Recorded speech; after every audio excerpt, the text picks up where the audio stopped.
Hey there folks, Joey D'Angelo's here with another episode of Silent Film Saturday. This is episode number 88, and today I'm discussing Erich von Stroheim's Foolish Wives, released in 1922 from Universal. It was one of their super jewel productions, meaning it was lavish and expensive. The film cost over $1 million, which at the time was a lot of money to put into a film.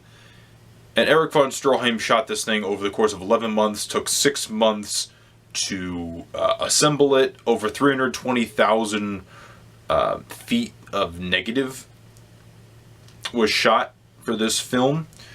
But let's take a look at this packaging. This is from Kino. I believe there's a Blu-ray edition now with no new supplements.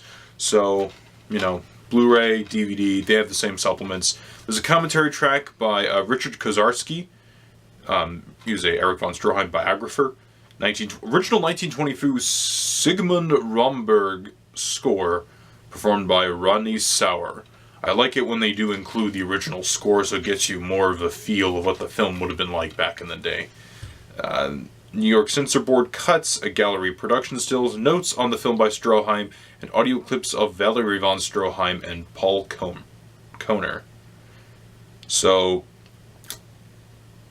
there's also the film The Man You Love to Hate. It's essentially a documentary about von Stroheim, which really makes the package worthwhile. Otherwise, Foolish Wives is a fine movie. This is actually my second time watching it, and the basic premise: you got a guy who basically is a sham. He is a con artist who pretends to be like Count Karamzin or something. The characters, of course, played by Erich von Stroheim, and he gets money from ladies.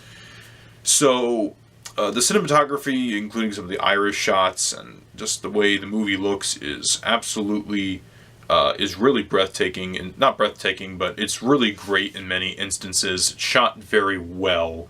And von Stroheim, let me tell you, there ever was one of the creepiest dudes on a silver screen. I mean, you look at the guy's face. I mean, no wonder the title of his documentary is called The Man You Love to Hate. You just look at him and he's evil. He's got the hat turned down, the monocle, the long cigarette or whatever. He's just evil. He's just a sinister way about him. And for those of you who aren't as familiar with von Stroheim, if you've ever seen the film Sunset Boulevard and you remember the butler in the film, that was him. So I'd also look at my Queen Kelly and Sunset Boulevard reviews to see parallels between von Stroheim and that film. They're on my YouTube channel somewhere, so you can probably search them. The movie was actually, it's like Greed in the sense that it was supposed to be a long movie, and I was reading somewhere that von Stroheim wanted to show the movie over the course of 2 evenings, like part 1 here, part 2 there. It would have been like a really long experience, like not longer than 4 hours. But the studio obviously was like, no, we can't do that. And so now a lot of the material is missing, so they did the best they could to restore it, which comes out to a 2.5-hour film, about actually 143 minutes, which is actually technically longer than Joss Whedon's new Avengers movie, if I'm not mistaken. So that's kind of amusing. I would say if you're an Erich von Stroheim fan, pick this up. I mean, Stroheim's performance and the rest of the cast, particularly his 2 cousins who are basically kind of partners in crime with him, they're great. They're really good in the movies, but like I said, especially on Stroheim, he's just so menacing. Well, not menacing, he's just so slimy and evil. The cinematography is also good. He also directed this film too, like I said.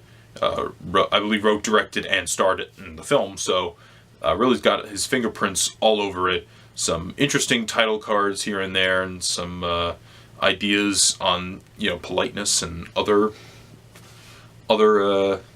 different thoughts. But yeah, it's also got a great documentary, The Man You Love to Hate.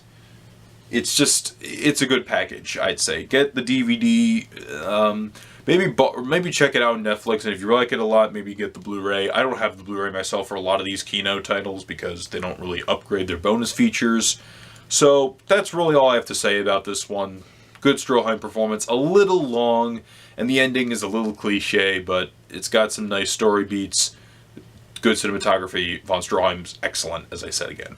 Next time, I'm going to discuss the Lon Chaney film, The Shock. What a shocker, I'm getting back to reviewing Lon Chaney films. I'll see you guys next week.